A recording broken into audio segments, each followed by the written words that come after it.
Welcome to SPR media works. Eluru Lok Sabha నియోజకవర్గం ఆంధ్రప్రదేశ్లోని 25 లోక్సభ నియోజకవర్గాలలో ఒకటి. ఇది 7 అసెంబ్లీ సెగ్మెంట్లను కలిగి ఉంది. ఈ నియోజకవర్గం 1952లో ఏర్పడింది. 2019 నాటికి ఈ నియోజకవర్గం పరిధిలో మొత్తం 15,94,950 మంది ఓటర్లు ఉన్నారు. గత పార్లమెంట్ ఎన్నికలలో గెలిచిన వైసీపీ అభ్యర్థి కోటగిరి శ్రీధర్ ఇక్కడ సిట్టింగ్ ఎంపీగా ఉన్నారు. ఏలూరు లోక్సభ నియోజకవర్గం విషయానికి వస్తే ఇక్కడి రాజకీయాలు ఎప్పుడూ ఉత్కంఠంగానే ఉంటాయి. హేమీలను దేశానికి అందించిన ఈ నియోజకవర్గంలో పలువురు ప్రముఖులు ప్రాతినిధ్యం వహించారు. ఈ నియోజకవర్గంలో ఓటర్లు చాలా తెలివిగా వ్యవహరిస్తుంటారు. అభివృద్ధి సంక్షేమ కార్యక్రమాలు ఎవరైతే చేయగలుగుతారో వారికే పట్టం కడుతుంటారు. ఇచ్చిన హామీలు నెరవేర్చకపోతే ఇంటికి పంపించేస్తారు.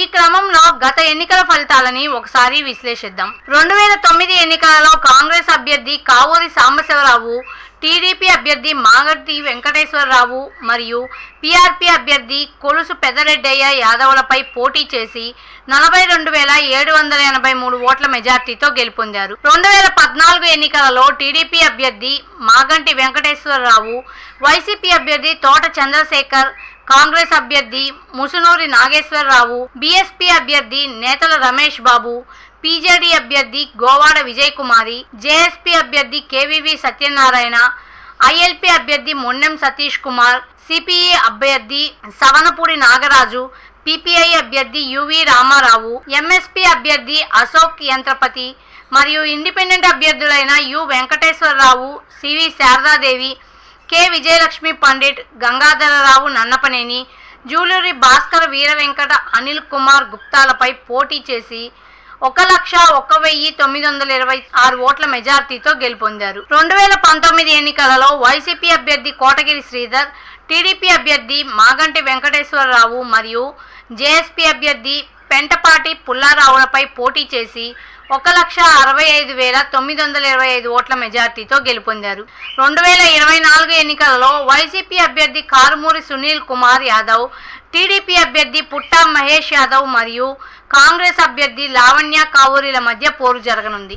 ప్రజాస్వామ్యం వర్ధిల్లాలన్నా, మన జీవితాలు తలరాతలు మారాలన్నా అది కేవలం ఒక్క ఓటుతోనే సాధ్యం. మనం వేసే ఓటు మన భవిష్యత్తును, రాబోయే తరాల మనుగడను నిర్ణయిస్తుంది. అంతేకాదు మన ఓటుతోనే నవ సమాజం నిర్మితమవుతుంది, ఇంకా దేశ దిశ దశను మారుస్తుంది. ఓటు అనే 2 అక్షరాల పదం దేశ చరిత్రనే మార్చేస్తుంది. కేంద్ర ప్రభుత్వం జనవరి 25ను జాతీయ ఓటర్ల దినోత్సవంగా ప్రకటించింది. కుల, మత, ప్రాంత, లింగ, జాతి, భాష అనే భేదం లేకుండా దేశంలో నివసించే 18 సంవత్సరాలు నిండిన పౌరులు అందరికీ భారత రాజ్యాంగం ఆర్టికల్ 326 ద్వారా ఓటు హక్కును కల్పిస్తుంది. ప్రజాస్వామ్యాన్ని గౌరవించాల్సిన బాధ్యత ప్రతి పౌరుడిపై ఉంది. ప్రజాస్వామ్యానికి ఓటే పునాది. దేశ రాష్ట్ర భవిష్యత్తును నిర్ణయించేది ఈ ఓటే. అలాంటి ఈ ఓటును డబ్బుకు, మద్యానికి అమ్ముకోకుండా భారత ప్రజాస్వామ్య పరిరక్షణ కోసం ప్రతి ఒక్కరూ తప్పనిసరిగా తమ ఓటు హక్కు వినియోగించుకోవాలి.